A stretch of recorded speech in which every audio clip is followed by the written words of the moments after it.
Good morning, ladies and gentlemen, boys and girls, men and women. Welcome to Lieutenant Commander J.R. Galpohkpa Chesson Talk Show. Today is the 20th day in the second month of this new year, 2021. Black History Month, February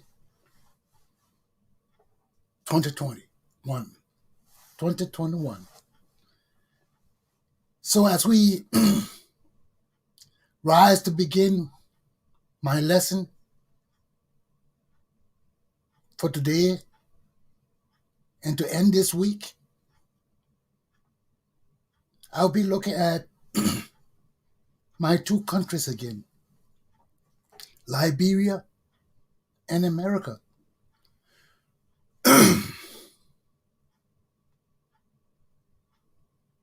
There's hidden justice in both of my countries. So let's take some time and get into my lesson this morning. Let me put up my topics so we can see where we're going. Today's topics: Chessons, that's me, Attorney Commander J.R. Galpohkpa Chesson. Liberia American people support President Joe Biden's $1.9 billion stimulus package. And we also demand that the United States Congress come together and support this package too. Number two, Liberia's constitution and rule of law. 3, prospects for positive change in Liberia.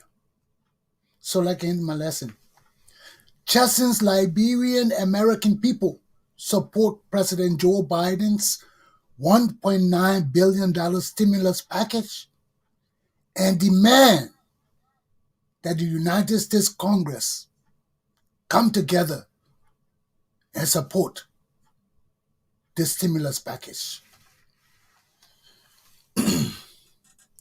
What we've been through recently for the past 4 years has almost nearly destroyed our country, man. For people who don't understand the real implications of what occurred on January 6, 2021, let me help you understand it. For 4 years, Donald Trump tried to break down our constitutional democracy system and rule of law. This man had a racist and race supremacist mission to change our constitution and laws to maintain himself and his family in power indefinitely. Can you all imagine?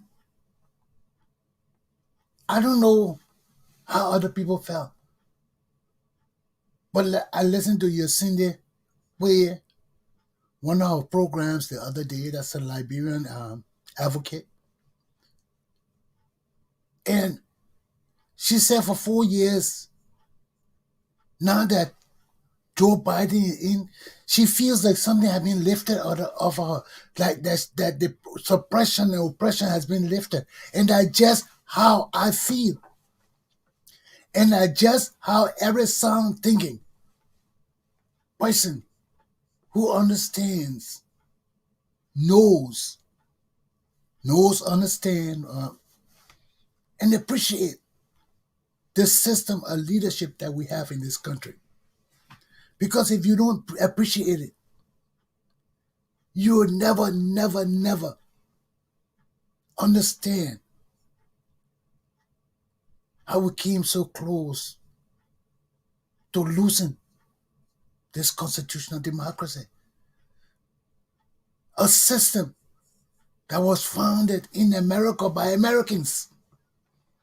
We're going to destroy our own system to follow Russia and China and Kim Jong-un.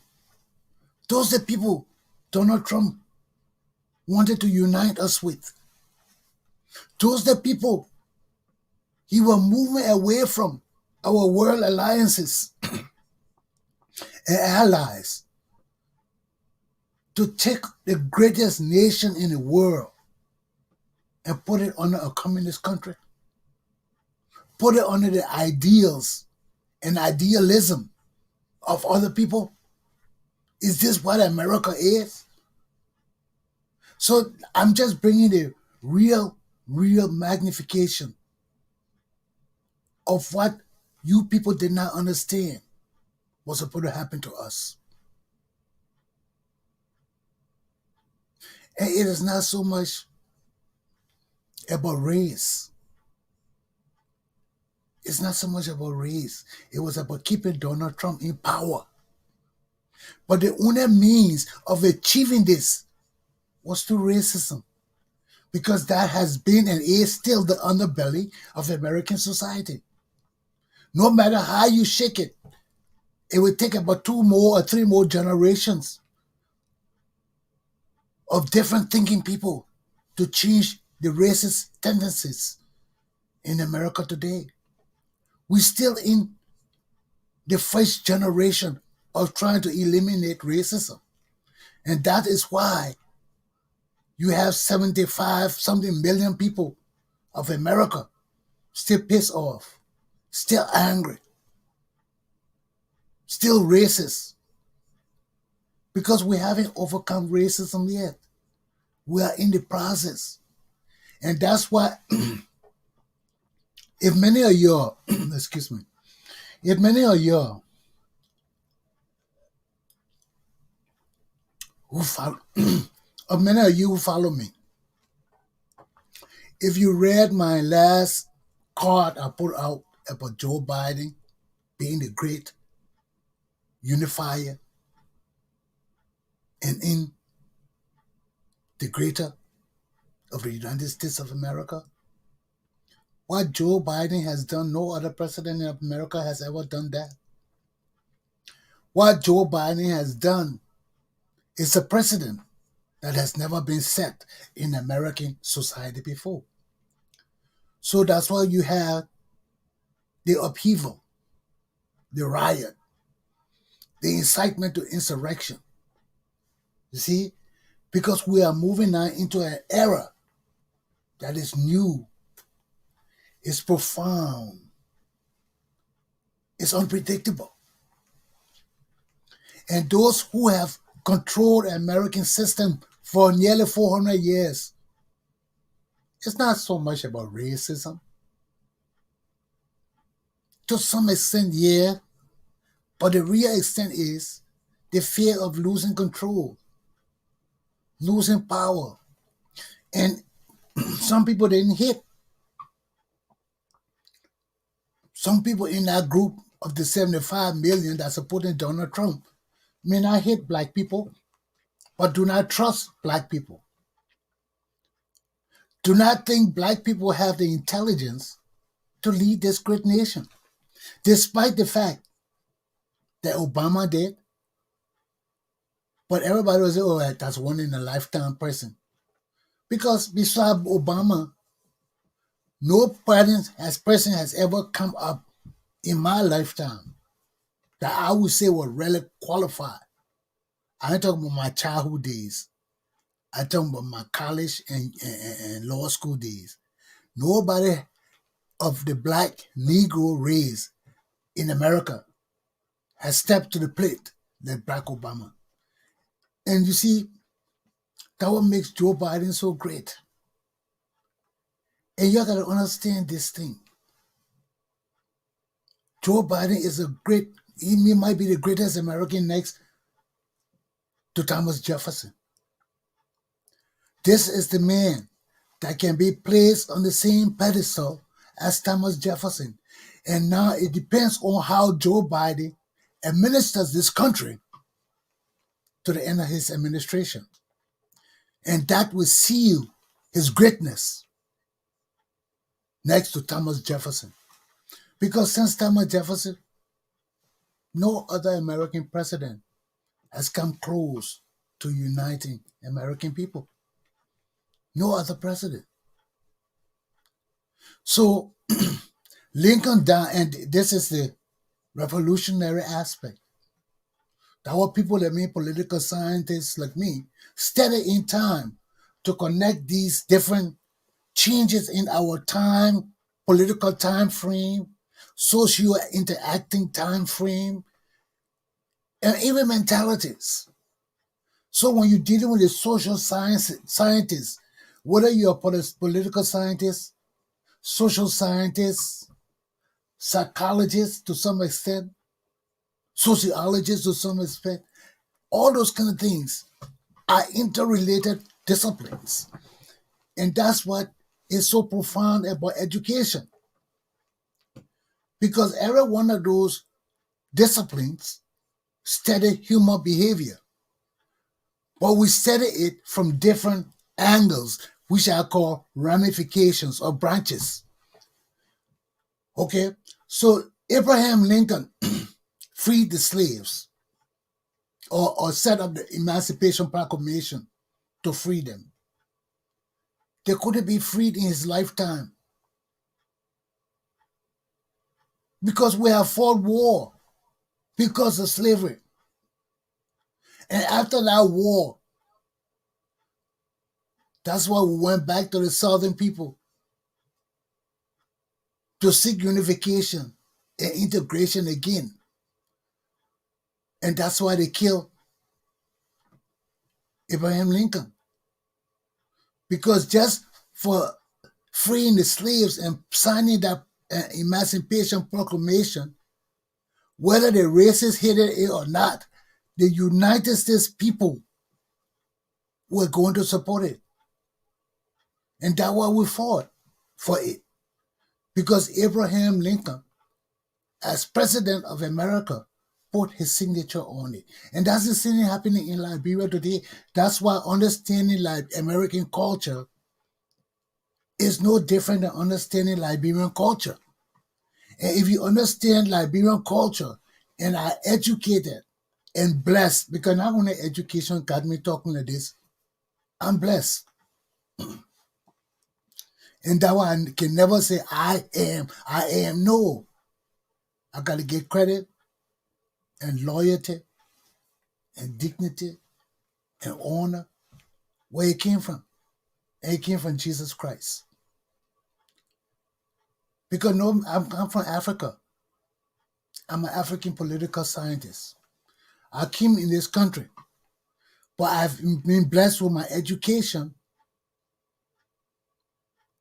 and hardship in this country and elevation in this country to a certain standard that I've come to understand American society.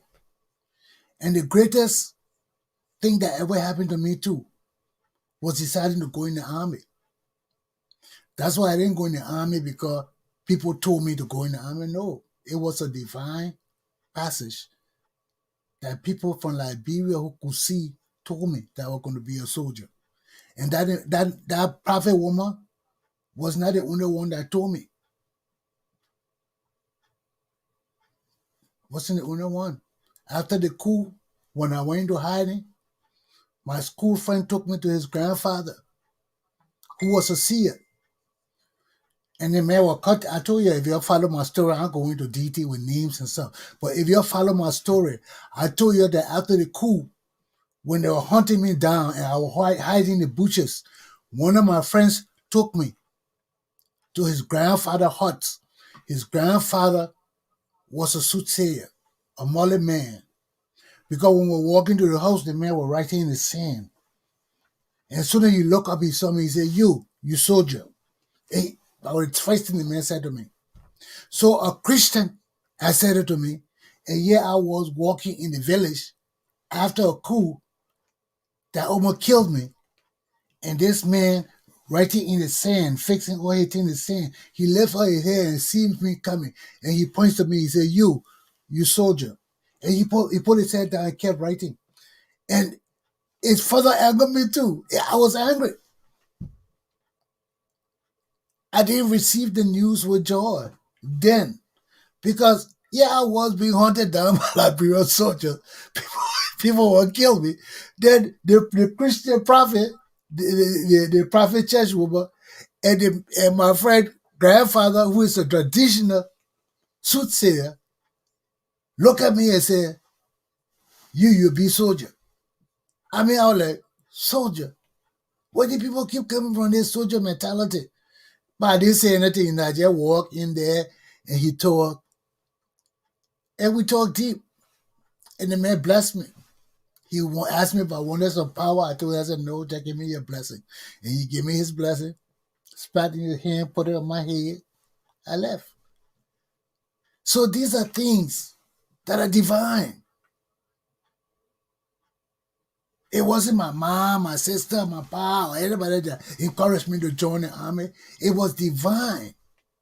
And I had to come to the grips and understanding of what all this was in my time, in Jesus' time. That's why it's not good to force the hand of Jesus Christ. You see, because I wasn't even thinking about soldier and all the kind of thing. What I want revenge for? What I want kind of kill people in Liberia for? That wasn't my mentality. I never had that kind of revenge and all that kind of thing. No. And the reason why I raised hell with my native people, I've been talking since 1980. They killed my pa, I still was talking. I still was educating people. But every time I educate them, they say, go man, you Congo man. Go, you Congo man. And I see my country going down. I see the stealing. I started off scared and easy first on a door. For the whole Ado regime, nearly I wrote until I left Liberia. I did my poems. I wrote my magazine. So I've been writing since 1980 to the very day. I'm still writing. Don't stop. My message has not changed. My teachings have not changed. Nothing I have done since 1980 to this very day has changed. Or even before 1980. People who know me for true, that one, when people tell you something, people will tell you straight, Chesson will not go for that.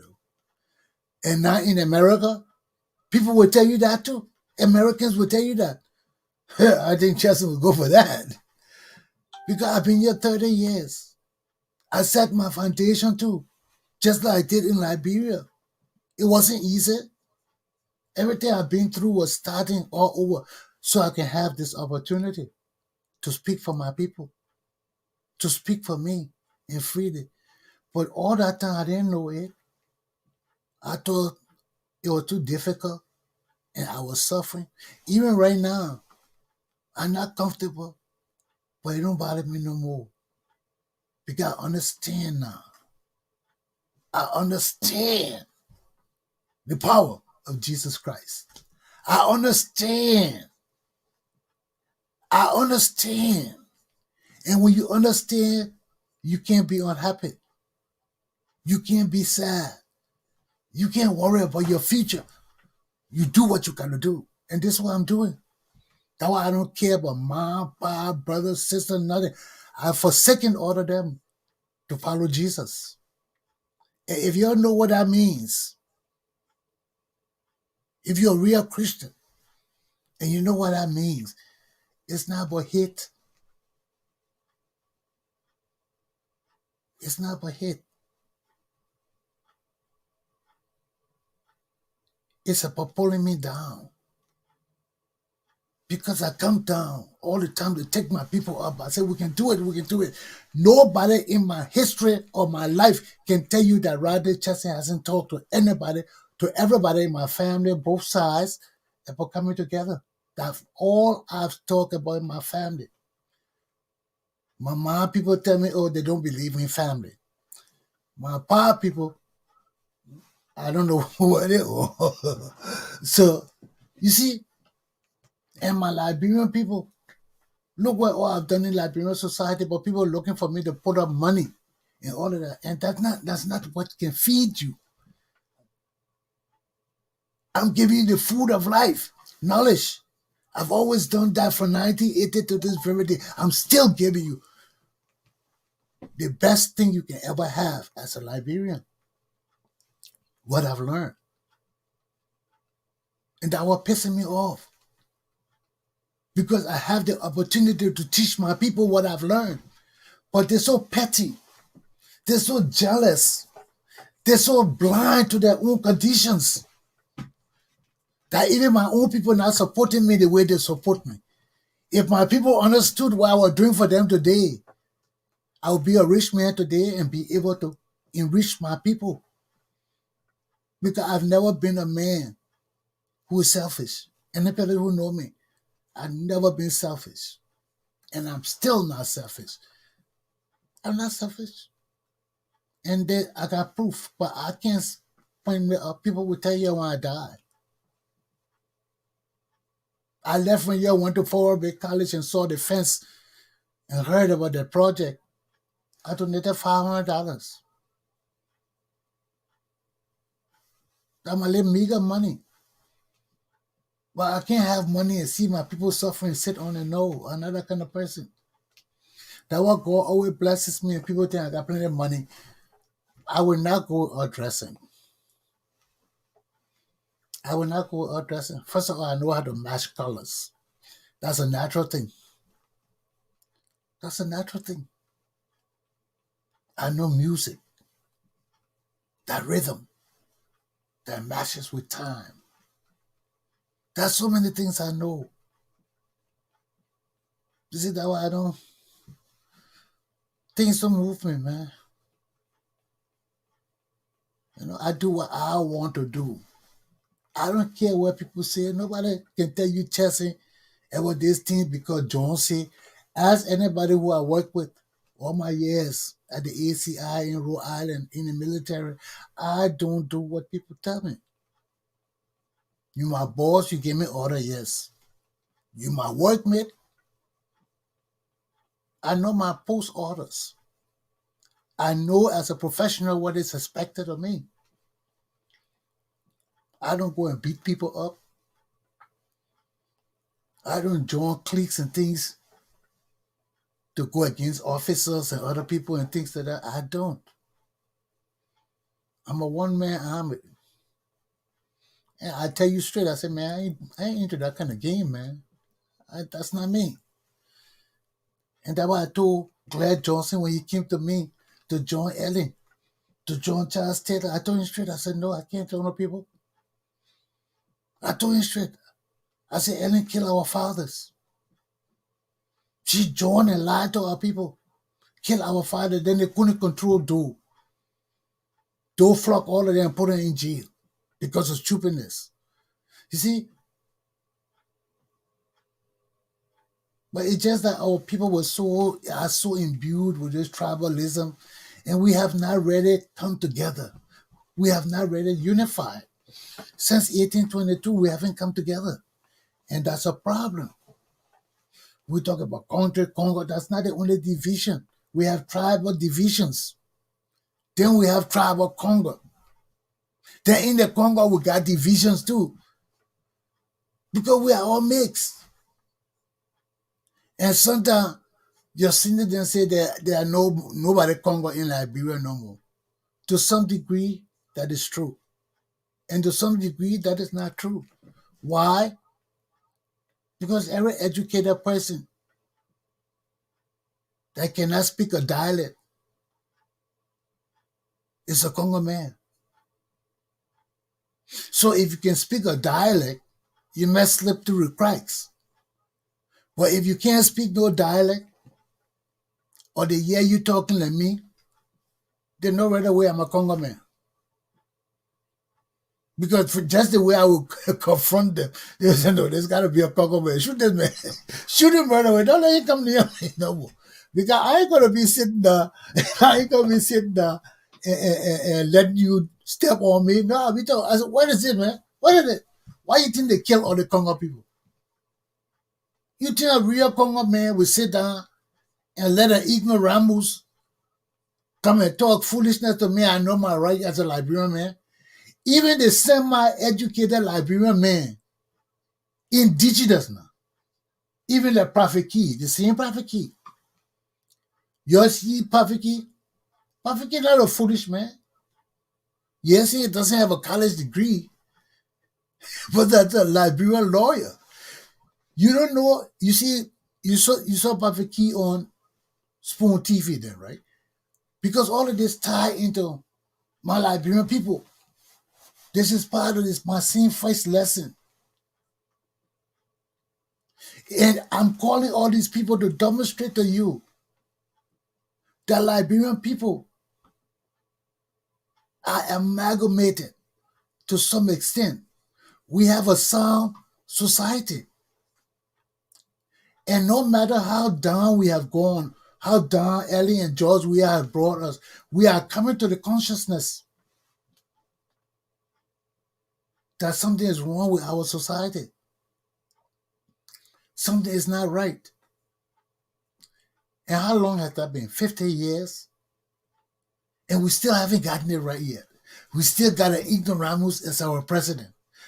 We still got people stealing and robbing from our coffers like that, their personal thing. And above all, we still got my Ellen Johnson Sirleaf over our society since 1980s to today. Ellen Johnson Sirleaf has been controlling and trying to control and lead Liberian people.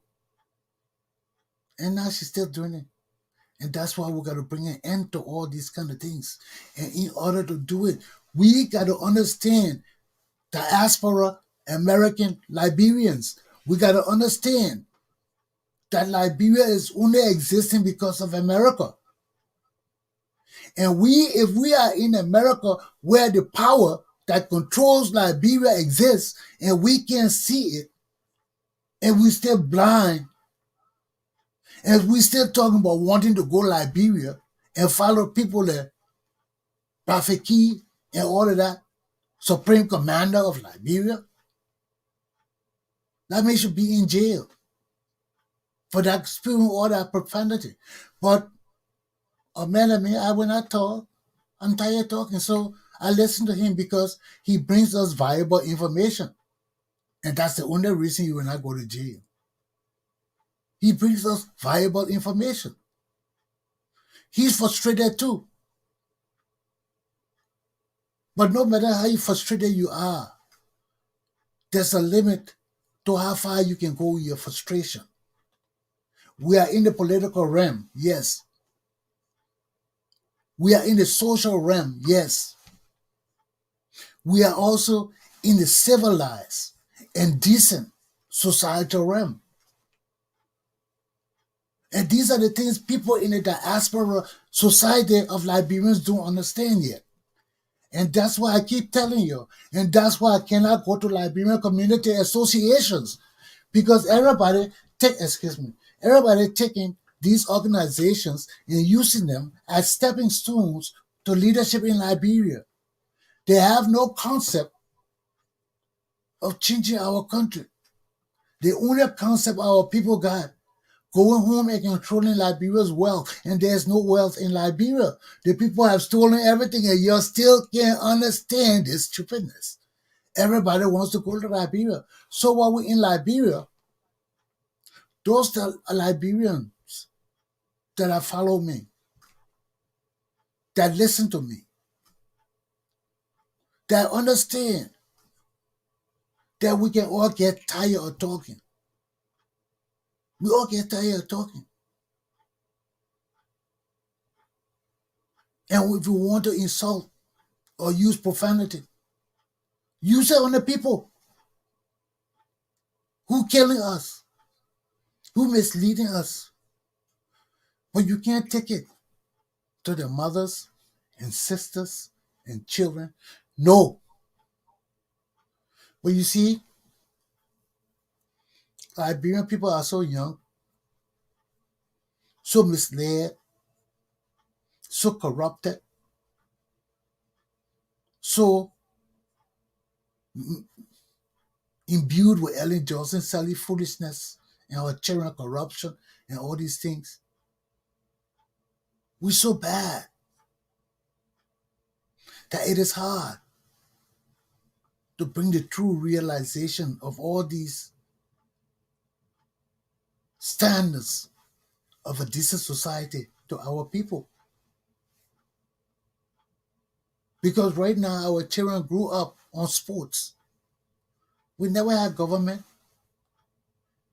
After the war, what kind of government we had? Ellen Johnson was traveling out of the country all the time trying to get money.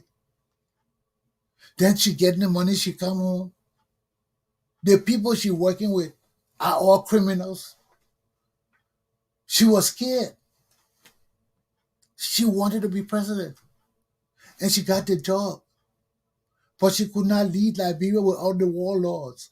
And the only thing that kept Ellen secure was the international community. So that's why she kept a foreign army in Liberia. She couldn't trust her own warlords. But yet she wanted to be president. She killed all our fathers. Had Liberia destroyed, told us to destroy the mansion.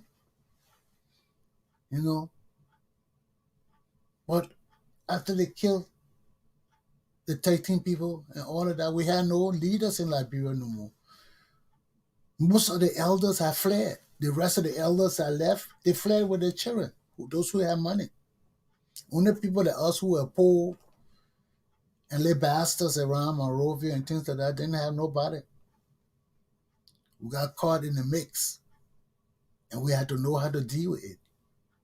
So these were the challenges we still have in Liberia because nothing changed. Look at all the fatherless children we got. Look at all the motherless children we got. We got a nation of wayward, untrained, undisciplined, uneducated young children. And what you expect for a society like that? And if our people in the diaspora think, behave, and act like the people in Liberia, we have no future. If all the masses are educated people, you with master's degree, and all just won't go to Liberia, unorganized, unsophisticated, no plans, everybody got their own agenda, they're joining with one or two people with agenda, that can never help Liberia. We need a solid central leadership, not a political leadership, a money-making leadership that will understand that the leadership is not political. It's not political. We want the best minds, the best, the honest, and most trustworthy minds at the top. Because when we have these people at the top, not because you're my brother or my sister or my cousin, and because you have proven through your track records that you can lead, that you can organize, that you're unselfish, that you're not greedy and corrupt like the people in Liberia. Once you can prove that, that's the kind of leadership we got. You understand American society. You understand American leadership. Not everybody in Liberia community now can lead and talk to the white people. Not all of y'all. Why you think we're still suffering? Why you think we can't move from anywhere? Why you think when I went on the first delegation meeting for the TPS to the Secretary of State, the former Secretary of State, Mr. Cohen, 1 week after that, they passed TPS for all Liberians. After Liberian people got out in there, everybody wanted to take the leadership. I took my hand out of it. Because the people went there who want to talk to the people. The people didn't know what we said. The six of us, even my boy Matthew Carr were among us. The six of us sat there and talked to that man. And the whole world were either the Secretary of State office, and when they get it, and little boys were all one side. I can't remember who were on the other side. They were just pinching me, not to talk, and I was just knocking their heads, and, just, and I would go. Even Mr. Call called to me and said, "Okay, Mr. Chesson, we got it, we got it." And y'all go, we talk about it. And after that 1 week, we got our TPS. But it's not matter. It doesn't matter what you know. It doesn't matter what kind of links you have in the Liberian community. It doesn't matter. What matters is who knows how to sit with our white leaders in this country without fear, without mixed ideologies, and thinking that America is so great and things like that. No, they're great, yes, but we are a great people too. And when you go sit with those people to talk with them, when you free your minds, you will never get what you want to get. You got to sit with them and talk with them like men. I'm going to sit with the Secretary of State, even Joe Biden, and talk with him like a little punk. No, we're discussing world issues. We're discussing like American issues. We're discussing Liberian issues. I'm not a leader of Africa. I'm going to sit down and talk about Africa. My people suffering. I ain't got no leaders. Well, I want to lead Ghana and Nigeria, and they got all these millions of educated Ghanaians in Nigeria all over the world. Why the hell I want to talk for Africa? And my people can't eat. My people can't sleep. My people got rogues and murderers running around like they own our country. I ain't got time for Africa. My life is short. Wherever time I got is to see after my little children in the future and their future, and that they understand how to feed themselves, how to be men and women for themselves, how to come to America and understand you can live in this country, but you have an objective. And if you don't understand what living in this society means, and working with African Americans who are conscious of the roots to Africa, we can never rise. And that's why we got to stand up as men and women in this community. And first of all,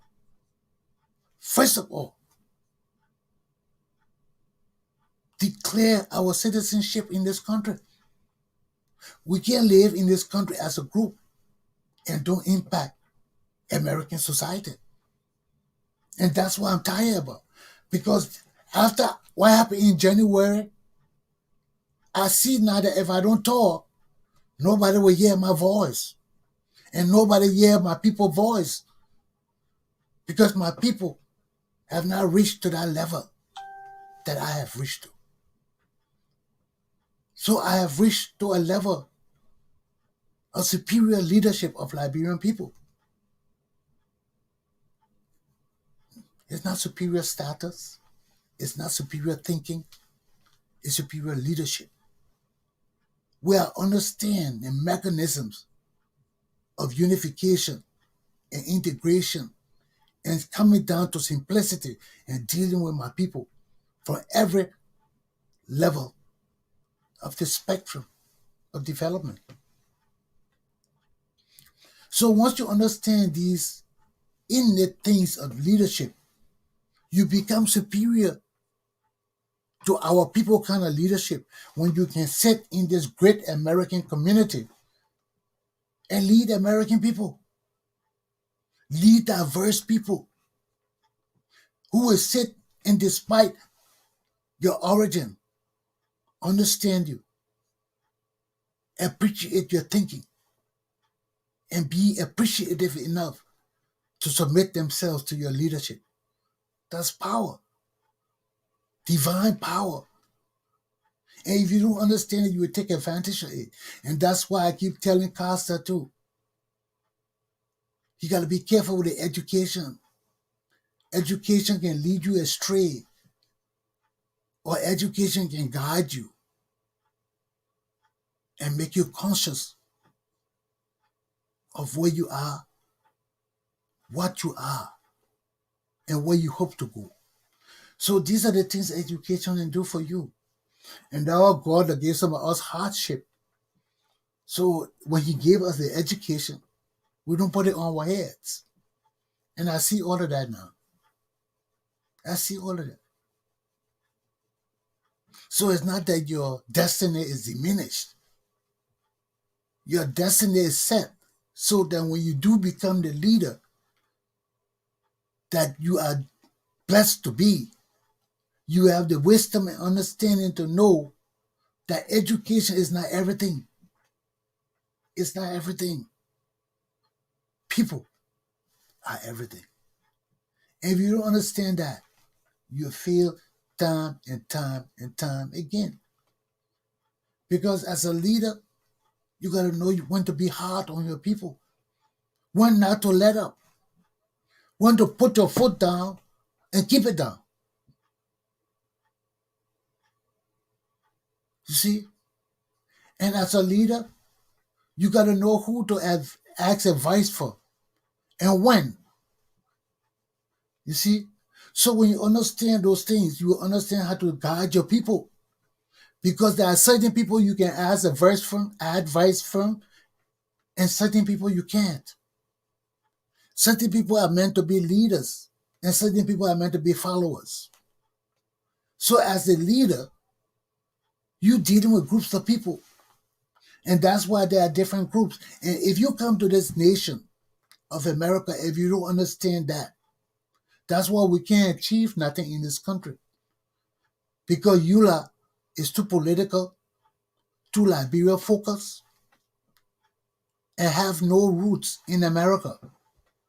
So we can't really gain anything from the American people and society because all the time EULA has been in America, we have not enlightened the American people of the depths of our education or the depths of our interaction with American society. And that's why I tried to do my Pepper Bird magazine. For 30 years I've been here. And that's what enables me to speak as I'm speaking now. That many Liberians cannot speak like this. Not only because of fear, because if you don't understand the legal ramifications to your speech, you go to jail. And I speak like this too, because I have no criminal record in this country. I'm a law enforcement officer. I'm a soldier. I try to stay within the law. It's not easy. It's not easy. I'm a correctional officer. I've dealt with criminals for over 25 years in this country. I've dealt with criminals. So, being in a society and all of that, if you lose that, if you lose your dignity, if you lose who you are because of money, you know how many things where I go, people recognize me from a prison I don't even know. I just go there and, just, oh yeah, you got to do this. You want this, you want that. And sometimes now I catch it. When the over kindness become like, oh yeah, we can do it. I catch it. And I say, oh no. That's okay. That's okay. And I start taking charge of things.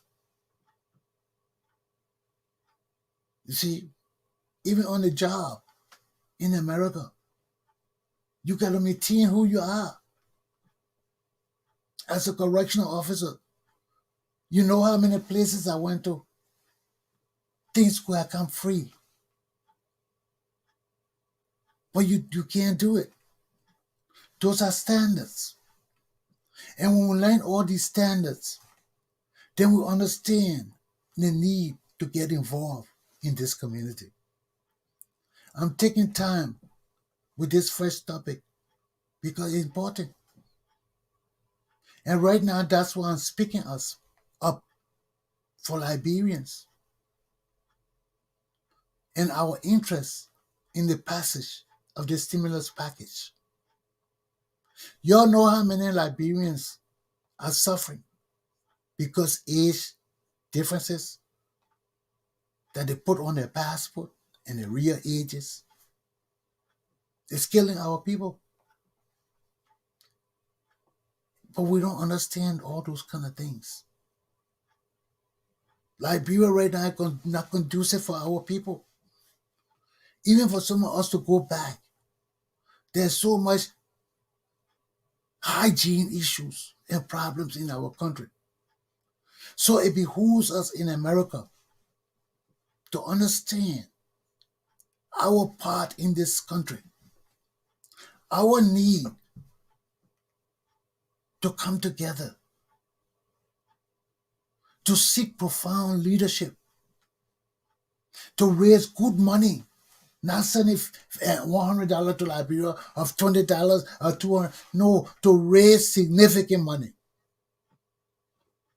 to raise money, to do projects in Liberia, to take over governmental entities that are public and the government can handle it. We got so many needs in our country and we can't do them until we are part of American society. America is changing. And I'm taking all of this time to bring you into the understanding of what I'm saying, because this, I've said it time and time again, but you don't understand it. So let me bring it into your, because with all these interviews I see you're having, you still don't grasp the ideal that I'm trying to impart onto you. Or you grasp it and you're still, people want to do it themselves, but you can't do it if you don't have the mental capacity. You don't have the understanding of the leaders, the grave leadership structure that needs to be put in place for diaspora Liberians to be a wholesome, functioning part of the Liberian society in Liberia. We have to set ourselves up. We have to set the leadership structure of Liberian community in America and our efforts to promote businesses in Liberia. There's a difference. And only the leadership that understands that kind of structure or the conception of such a structure can put it in place good. So that's why I keep telling my people time and time again, we are the masters and captains of our own destiny.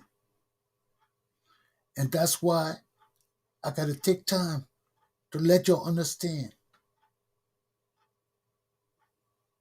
that if we don't participate in American society like American people or Liberian American community, our interests and welfare will not be heard as it should be heard. We are Americans. We have been in this country for nearly what? 50, 60 years now. And we still have not changed our mentality, our behaviors, our actions toward helping our people in Liberia. I hear people still talking about having marches in Washington, D.C. and all of that. You know how many times we've done that thing? And we're still talking about it. And these are the things I bring it to you. But you don't want to hear it. Because when I'm explaining it, I got to bring it from that Liberian perspective into the American perspective. Because everybody here don't understand everything I'm saying to you.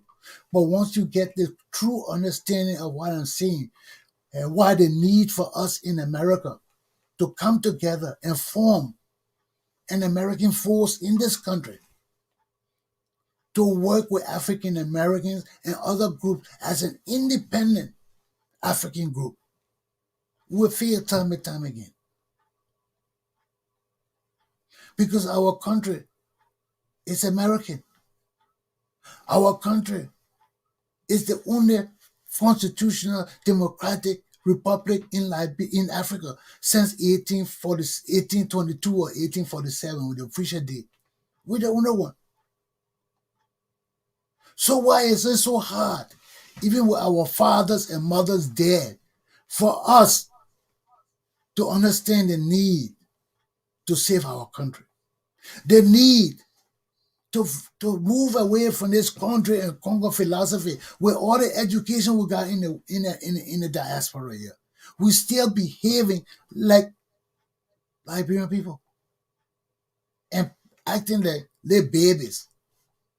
You know, we got to face the truth. We got to stand on solid ground and understand we're in this country because God brought us here for a purpose. God took us out of Liberia from the killing and the massacres and evils and brought us here for a purpose, but we still have not come to the consciousness of our goals. And this is why I try to step to the plate time and time again. Because if somebody don't make sense of their thing, we never have the opportunity to grow. So let me go into my second topic. I will try to be short with the rest of that. I gotta be because ain't nothing much to talk about Liberia anyway. Okay. And we must support Joe Biden. We must let our voices be heard. All of y'all in all the states, go to your state senators. Tell them you are a Liberian community member and you want to express to your Congress member that you demand that Congress support Joe Biden's $1.9 billion proposed stimulus package. We need that. We need that. Especially us poor people. We need it. So if we need something, and we Christians that believe, Jesus always told us, knock and it shall be open. Ask and it shall be, you shall receive. Seek and you shall find. So we got to get out our butts and follow the teachings of Jesus or perish as we have done for the past 50 years. So let me get into my second topic. Liberia's continual constitution and rule of law. The reason why I want to stress this point particularly is because Liberians have come to the ideal that anybody can just interpret our constitution. We don't believe in lawyers. We don't believe in educated people no more. Liberian people, they can't come on and just talk anything. Because if we are leaders and we're doing interviews and things to help our people, like in the case of Prophet Key, everybody knows Prophet Key. He's not a stranger to most Liberian people in the world. Prophet Key is one of the men who informs us of what's happening in Liberia with his 7G. And that's good. He is frustrated too, because some people tell us how Prophet Key never did that before. What he's doing now, insulting people, hey, you're saying this, saying that, and all of that. But you see,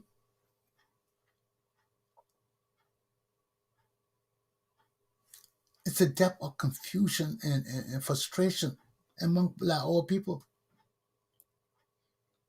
Our people are confused, frustrated, deceived,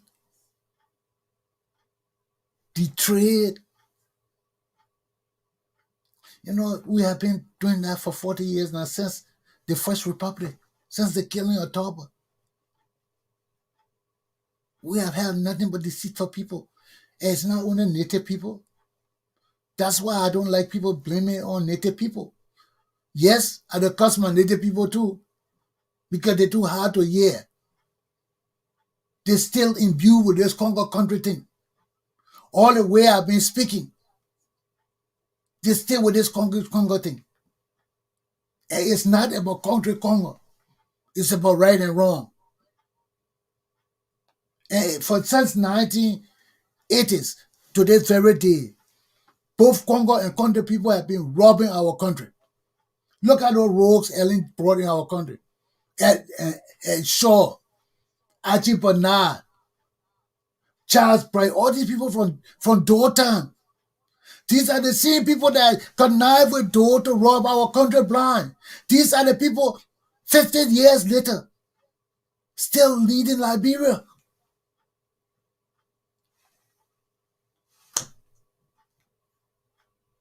with Ellie Johnson Sirleaf.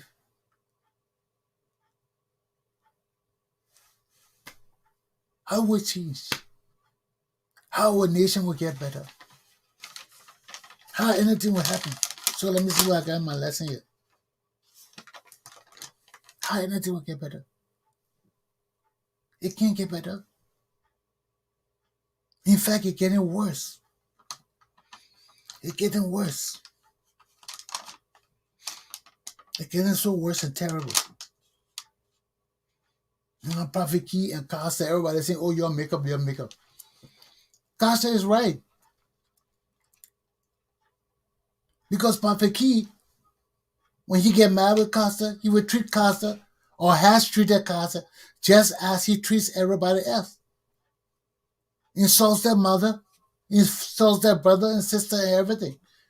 Because Prophet Key feels that that's the only avenue he has to, one, getting the news out, and two, getting people to come and watch him. It's a display.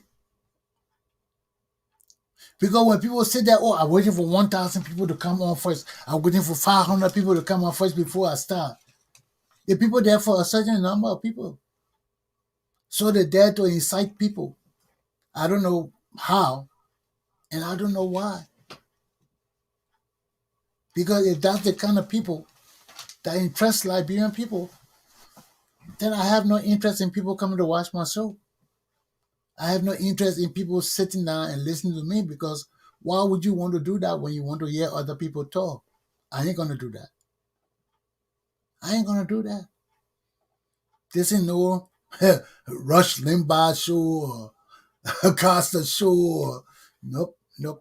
I've been listening to everything all day, and we're having problems. People need to listen.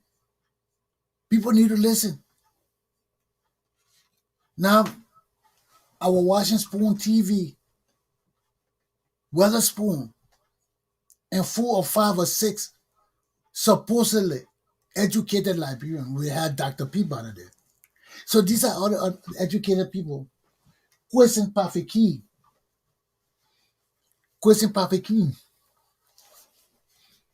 and asking him all kind of questions and interviewing him. And Prophet Key was sharper than all the guys over there. All the questions they threw at Prophet Key, he answered it. Then they got to him about the insulting the president, mothers, and all those things. And he said, it's not in the Constitution. And none of them could talk. He said, show me in the Constitution. It's not in the Constitution.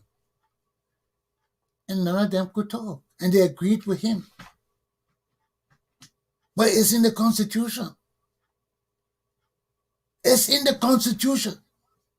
And that's why I wrote that when Liberian people, everybody want to lead and don't have the leadership educational acumens to lead, there's a problem. Everybody coming out thinking they know in the Constitution when we have lawyers that are supposed to be trained in understanding our Constitution.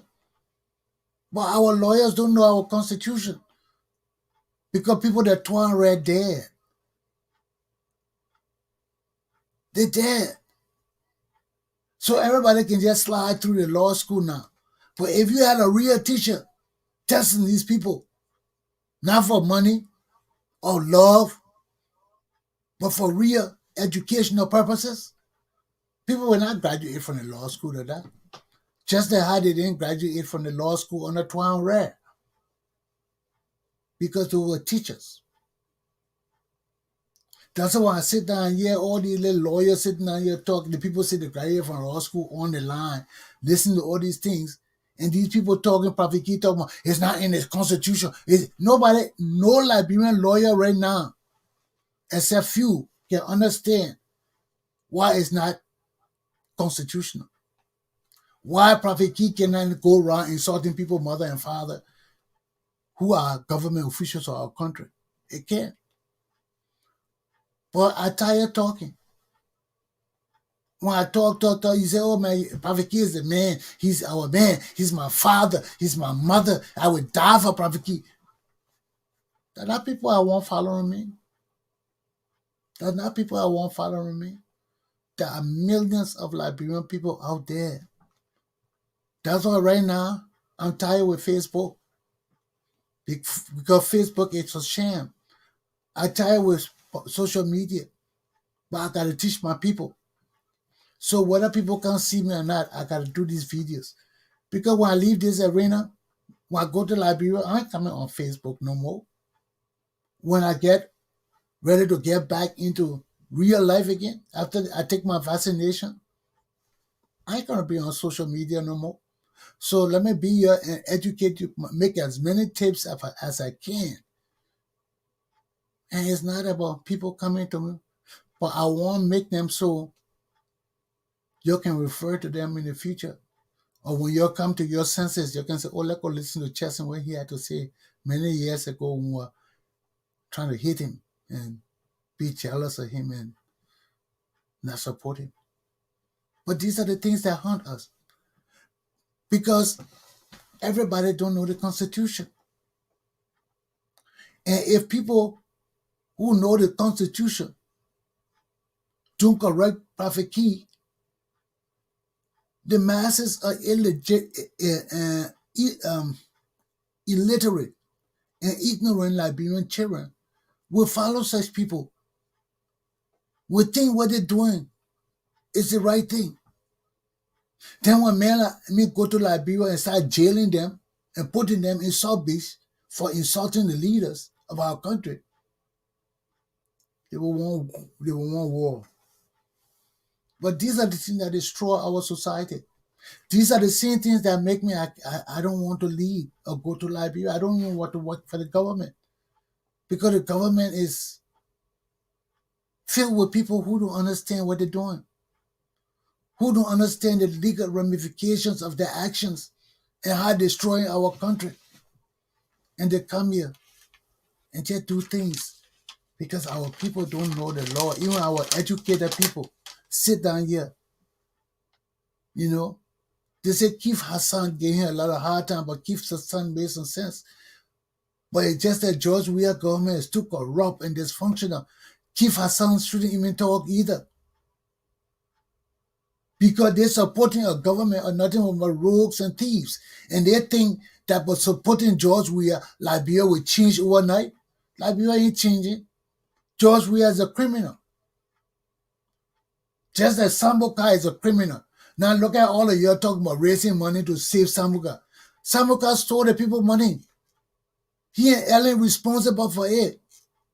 I don't know about George Weah, but that between George Weah and Ellen.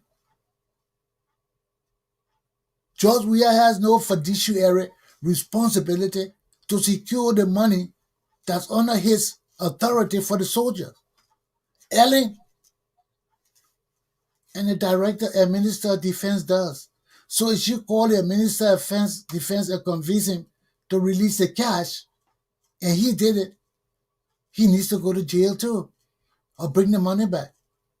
You know George Weah ain't put no money down. So they just lie. So it come down, or they need that money. They needed that money for all the money they've been stealing for election, for Fala and all the other people. Now they ain't got no money, so they got to haul money from everywhere.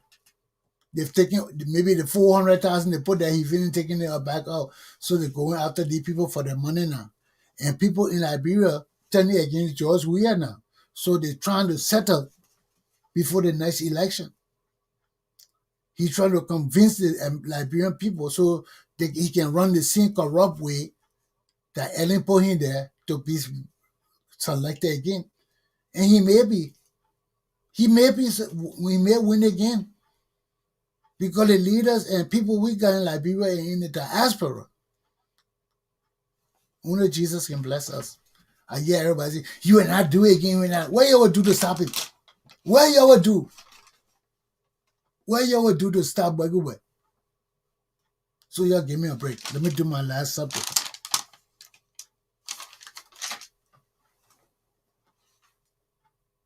Prospects for positive change in Liberia. That's my last subject. What are the prospects for positive change?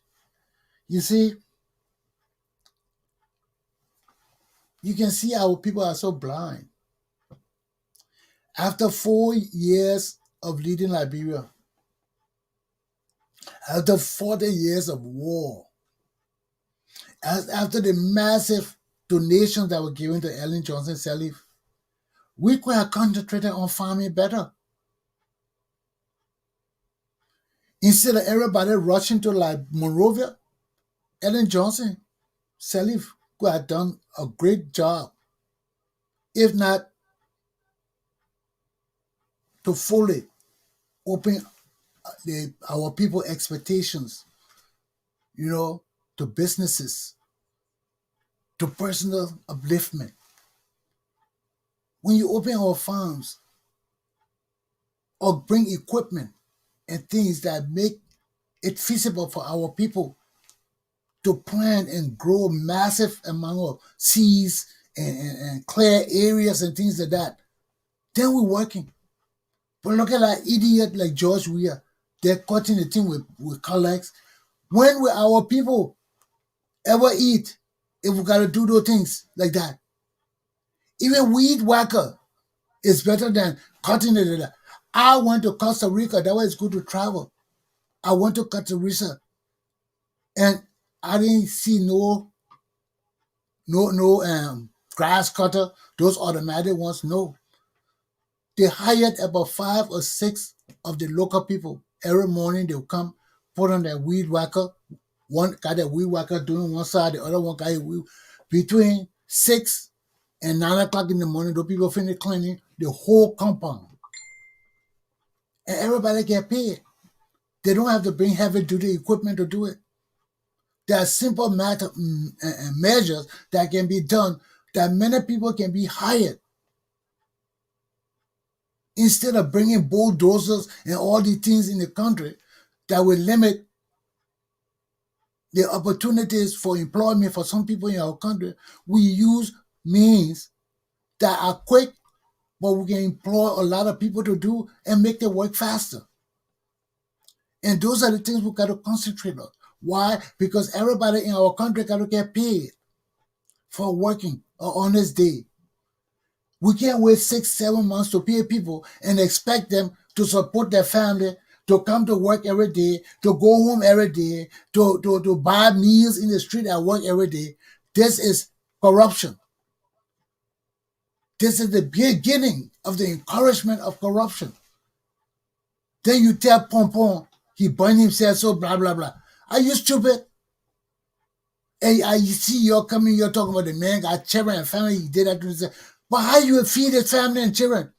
The only and largest employer in our country, basically, is the government. And the government officials are getting paid thousands and thousands of dollars each month and giving stipends and giving per diem. And the Liberian masses are getting paid. What kind of country is that? If they're not a country of thieves and robbers and ignorant people, blind people, and all the educated people who's supposed to know are involved in the corruption. Are involved in the corruption. Now we don't even know who to lead us. Prophet keep calling on Barney Semerka to have coup and all of that.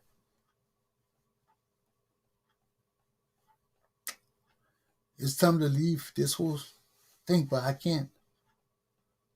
So I can come here and teach my children. Okay? Investments.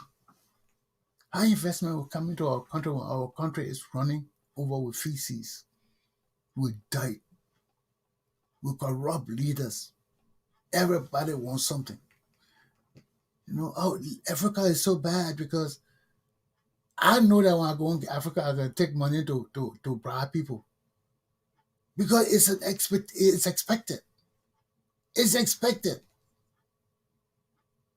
It's not like coming to America, you say, oh, I'll be scared to even try to bribe the people, even though they do it here. But they ain't going to take like $10 and $5 from you. No.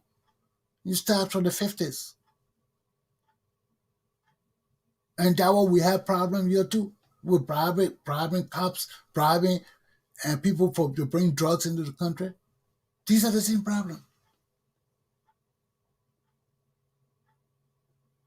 But we come to this country and see all of that and feel good going home and doing things far different, doing things that are evil to our people. So it's hard for me to really talk. It's hard because we're doing it to ourselves. And we're looking at these people and calling our leaders and happy to our leaders. By the time of the Liberian people has been here a long time ago, I've been telling you, I still telling you, it's past my time. I gotta go. It's been good being here. I hope you all understand some of the things I'm talking. Because if we, first of all, we don't support Joe Biden, if we don't back his stimulus package and let Congress and our American brothers and sisters know that there's a community of Africans here who belong here and want you all to know that we support Joe Biden. Because next to Abraham Lincoln, he is the second greatest American president. And we got to ensure that this legacy survive and grows, because through Joe Biden's administration, America can change for a better nation and people. It can change for a better society for all Americans. It can change to a more equal, integrated, and unified people. Liberia, we can do the same, but it would take a lot of work. It would take a lot of disciplining people and putting them in jail. Because we can't change our society until people are punished. And this we have never done in our history. So we gotta, if you don't want to tie your eyes and let's punish the rules, I gotta take care of myself. I gotta take care of myself and those that love me. So to the rest of my people who want to play the Congo and country game and want to hit the Tony Commander Chesson and want to call me Congo and all kind of things, you don't hate me. I still got people who love me and I love them to care for. The time of the Liberian Revolution is now. Aluta! Continue. Have a good day.